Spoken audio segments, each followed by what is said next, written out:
Retour du marché aujourd'hui.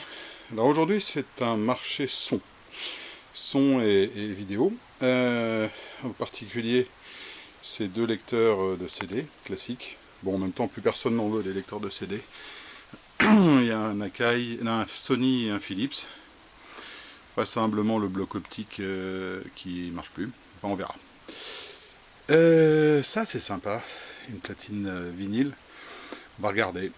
Soit c'est la courroie est morte. On verra. Derrière un lecteur DVD Samsung, bizarre, je sais pas ce que c'est. Ça, il est fort probable que ça retourne d'où ça vient. Et les deux petites enceintes JBL qui doivent fonctionner, il n'y a pas de raison. Et on verra ça. Tout d'abord, on va commencer par le lecteur CD Philips, qui est un modèle plutôt ancien. Donc je l'ai branché, je l'allume. Voilà, donc déjà il fonctionne électriquement. On va maintenant voir... Ah, ça coince un peu au niveau du... D'accord. Le tiroir s'ouvre. Il faut que je prenne un CD. Je vais mettre un CD.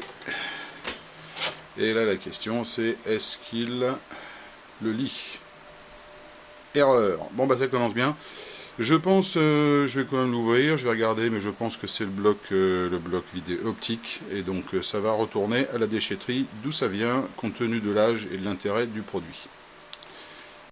Étape suivante, j'ai nettoyé les têtes, un petit coup d'air comprimé. Démontage électronique et propre à l'intérieur, il n'y a pas eu il n'y a pas eu d'humidité, donc voilà. Ça recommence, et là, formidable, il reconnaît les tracks, je lance, et voilà, je change en temps, et ben voilà un lecteur de salon CD vintage Philips qui marche parfaitement, reste plus qu'à le donner un petit coup de soufflette et de nettoyer, et ça sera terminé.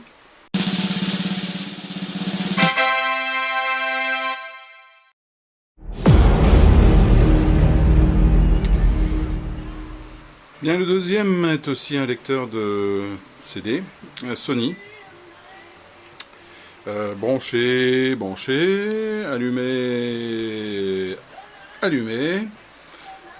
La porte s'ouvre. Toujours mon CD, je ferme.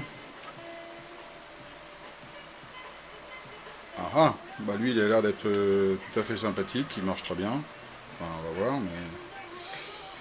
Ok, voilà, celui-là il n'y a qu'à le nettoyer. Et ça fait un lecteur Sony qui fonctionne, c'est un CDP 195.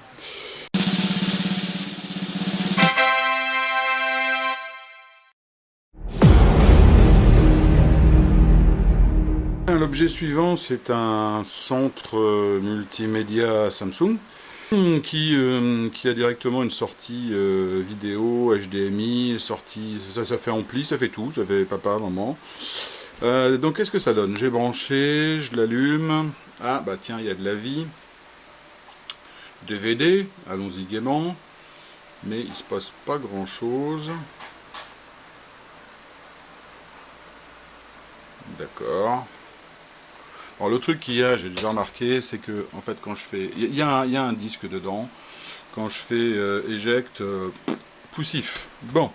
Et pourtant, oui, pourtant, j'ai vu tout à l'heure, il fait le logo d'éjection. Ok. Donc de toute façon, il va y avoir du boulot là-dessus. Je vais quand même regarder parce que l'objet est plutôt sympa. Et donc à suivre. Bon alors là, clairement, on est sur un problème différent. Le lecteur DVD a bien mangé le DVD, mais il ne veut pas le recracher. Donc ça c'est un premier point. Et puis je pense que le démontage va être un peu compliqué. En temps normal, j'aurais retourné ce produit à la déchetterie, parce qu'il va à mon avis y avoir beaucoup de boulot pour un résultat assez peu certain. Qui plus est, j'ai pas la télécommande. Mais là, j'ai envie de creuser un peu et de voir comment c'est foutu. Donc voilà le lecteur ouvert, et maintenant je vais m'attaquer à son démontage. N'oubliez pas quand vous faites ce genre de truc de faire plein de photos, ne serait-ce que pour garder en mémoire les connexions des petits connecteurs qui sont nombreux et qui sont absolument indispensables au beau fonctionnement.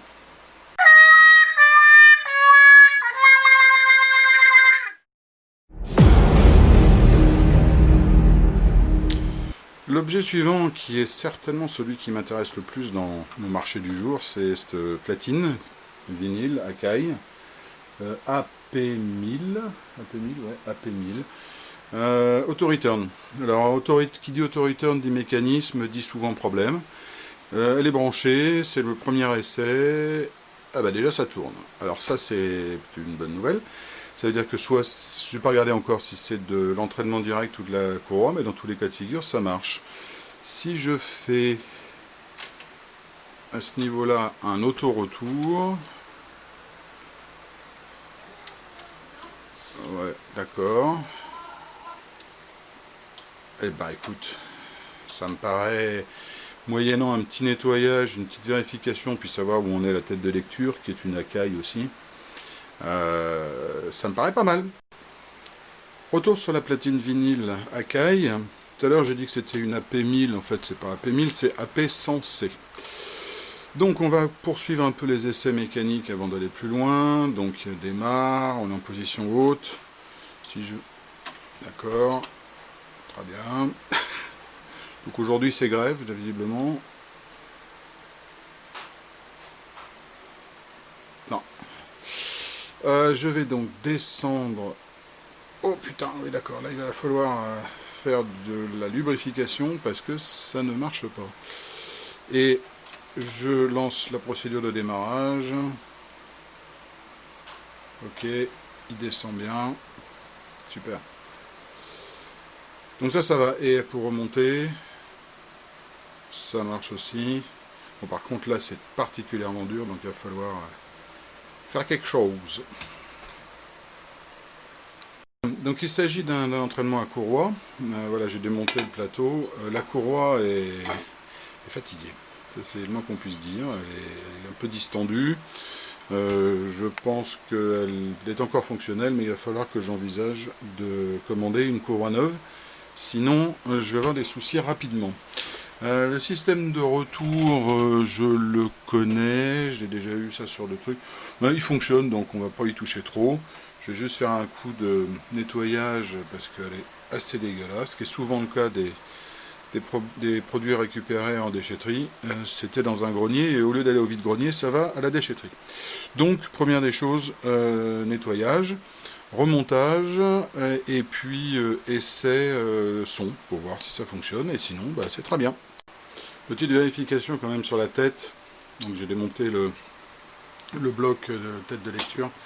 Ouais, là il va aussi y avoir un autre frais, c'est un diamant parce que il est complètement tordu, donc ça sera ok pour faire un test de fonctionnalité de la tête, mais la tige diamant est complètement pourrie.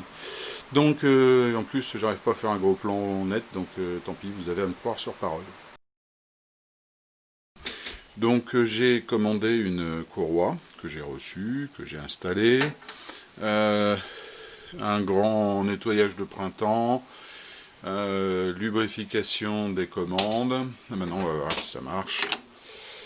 On va mettre un 45 tours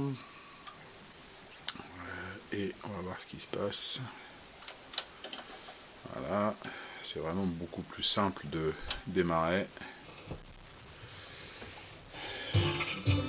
Avec mon Kenwood vintage de récup aussi, bah, ça fonctionne. Alors le son, il est dégueulasse, mais ça c'est les enceintes. Et la tête de lecture et de la platine fonctionne, mais par contre le diamant est très endommagé. Ce qui fait que pour être parfaitement fonctionnel, il faudra le changer. Voilà, donc ça c'est fait et je suis très content d'avoir cette platine.